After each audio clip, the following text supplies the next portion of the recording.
Suivons avec la pépinière de Roche-Carré, qui nous a éblouis par ses nombreuses plantes, toutes plus belles les unes que les autres.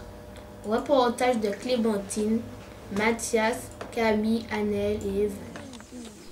Sur les hauteurs du quartier Roche-Carré, au Lamentin, il existe un havre de paix pour les plantes et fleurs que peu de Lamentinois connaissent. La pépinière de la commune est un lieu agréable pour sa tranquillité, mais surtout pour sa variété de plantes et de fleurs. Nous avons été accueillis par un charmant monsieur nommé Rudy Delan, responsable de la pépinière de la ville du Lamentin. Il nous a servi de guide à travers les diverses fleurs et plantes et nous a éclairés sur les différentes techniques de multiplication des plantes. La multiplication des plantes fait partie des tâches effectuées par monsieur Delan. Il existe plusieurs sortes de multiplication. Ce sont des opérations importantes pour le renouvellement régulier des plantes. Et la terre, mais quelles sont-elles et quelles sont les différences? Tout à l'heure, là, on a le bouturage, marcotage, greffe pas tellement, puisque c'est un peu difficile. On a semis, bouture de tronçon, bouture de talon, un peu de tout, sans oublier ça. Quelle différence entre marcotage, greffe et semis? Alors, la différence entre le marocotage se fait directement sur l'arbre ou l'arbuste. Et le semis, c'est pour semer les graines. Pour avoir les graines, d'abord le semer et recouvrir. Et la greffe, c'est différent. La greffe, pour avoir la graine au départ, pour faire un porte-greffe et après avoir le greffon pour faire une greffe. Ce monsieur plein d'amour pour les plantes et les fleurs répond sans hésitation à tous ceux qui pensent que le métier d'horticulteur est réservé à la gente féminine. Je ne pense pas.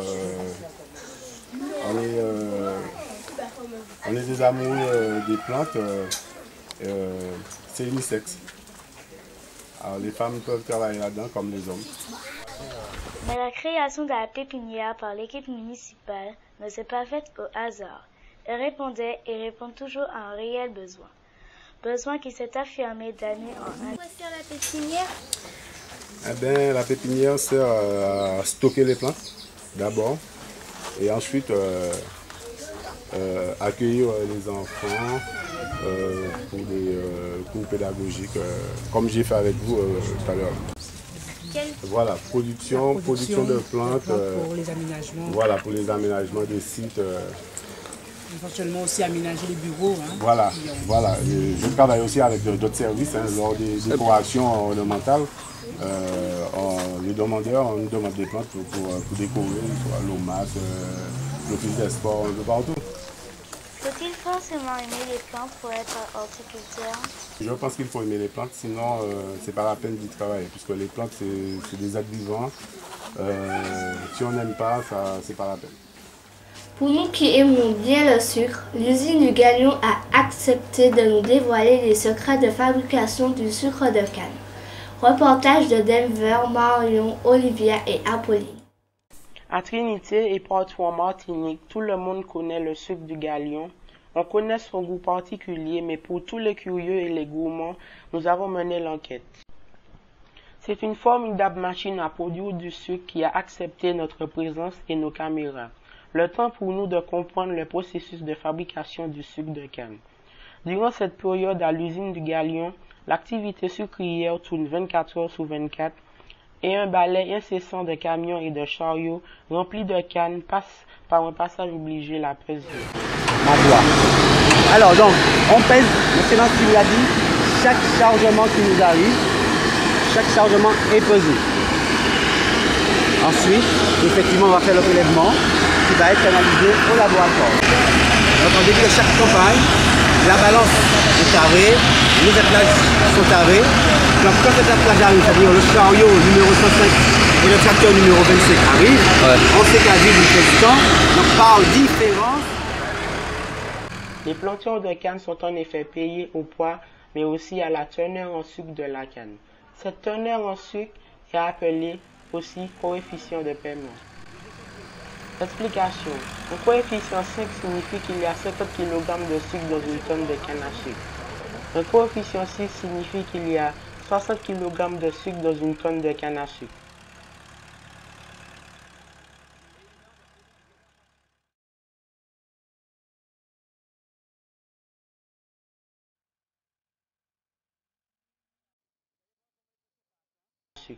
Chargées par d'immenses machines, les cannes commencent leur périple. Cette année, malheureusement pour les petits planteurs de canne à sucre, la saison a été pluvieuse. Mais, quelles sont les conséquences pour ces petits planteurs? Monsieur Marissette, en quelques mots, nous a expliqué le processus de fabrication du sucre de canne. Donc nous allons broyer la canne. Juste avant le broyage, on va défigurer la canne. La canne va passer de ce qu'on appelle des coupe-cannes, des défigueurs. On va déchiqueter la canne dans le sens de la longueur, ce qui nous permet effectivement d'avoir un produit déjà préparé au broyage. La canne subit, nous avons 4 moulins de broyage, la canne subit une dizaine de pressions au total, de ce qu'on puisse extraire le jus. La matière sucrée est contenue dans le jus de canne. Par ailleurs, effectivement, cette matière sucrée est composée de différents types de sucre. Celui qui nous intéresse, c'est le saccharose. Par ailleurs, on a de l'eau, 60% d'eau, et d'autres éléments non sucre et non eau. Donc, on va filtrer le jus de canne pour le nettoyer de ses impuretés. Quand on a récupéré un jus propre, on va l'évaporer, on va enlever l'eau. Je rappelle, donc on a entre 8 et 12-15% de matière sucrée dans le jus de canne, 60% d'eau. On va évaporer le jus de canne. Donc on va faire transiter le jus de canne de ce qu'on appelle des évaporateurs. On obtient un sirop que vous connaissez en Martinique, selon le sirop batterie. Le sirop batterie, il est saturé en sucre. Nous avons pratiquement au minimum 60 g de matière sucrée pour 100 g de sirop. Le sirop il est saturé en sucre. C'est ce sirop qu'on va mettre dans les appareils à cuire, on va faire cuire. Donc, dans l'appareil à cuire, on va créer des conditions idéales pour qu'on puisse avoir une cristallisation. Donc on va mettre des cristaux de sucre très très fins, on appelle ça des piles cuites d'ailleurs, à partir desquelles les molécules de saccharose vont s'agglutiner et donner naissance à un cristal qui va grossir tant qu'on est dans un milieu saturé en saccharose. Le cuiseur, lui, surveille la taille de ces cuites. Globalement, on va dire en fonction de la qualité de la canne, en fonction de la qualité donc, du sirop, on peut avoir une masse cuite formée entre 4 et 6 heures. 4 heures, ça avec des cannes les plus fraîches, les plus propres, les plus sucrées, et le temps s'allonge en fonction de la qualité donc, du sirop. On obtient donc une masse cuite.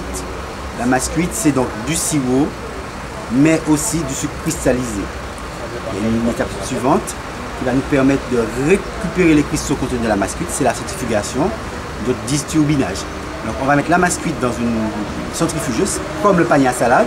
Quand à la maison, on lave les feuilles de laitue, on met ces feuilles de laitue dans un panier à salade, on fait tourner, à travers le tamis du filtre, l'eau s'évacue, et on récupère les feuilles de laitue à l'intérieur. Ici, c'est la même chose, sauf que nous avons un tamis très très fin, sauf que nous avons effectivement une centrifugeuse qui va nous permettre de recevoir une certaine quantité de produits assez importante par rapport à un panier à salade. Le tamis est très très fin et va laisser passer que ce qui est très petit et l'eau. À l'intérieur du tamis, les cristaux suffisamment gros vont rester prisonniers. Ces cristaux vont être lavés, vont être rincés et vont être séchés. Ce sont ces cristaux qui vont se retrouver dans les silos et par la suite, ça va nous permettre de faire une mise en sac et plus tard de commercialiser. Voilà, en gros, en 5 minutes, comment balayer le process, sans entrer dans trop de détails. Le conditionnement du sucre se fait en sac de 1 tonne ou de 50 kg pour les grosses sociétés. Les sachets de 1 et 2 kg sont eux commercialisés dans tous les commerces de l'île. On vend également de petits sachets de 5 g utilisés pour boire le punch. Le Galion est une société anonyme d'économie mixte financée à 69% par les capitaux publics, État, collectivités et communes, 20% de la COFEP et 10% de petits planteurs. L'usine du Galion à Trinité en quelques chiffres c'est 76 000 tonnes de canne achetées en 2008.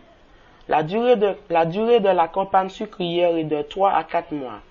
La fabrication journalière pour les sacs de 1 et 2 kg est de 25 tonnes par jour. 125 kg en dosette de 5 g et 120 tonnes par jour pour les sacs d'1 tonne.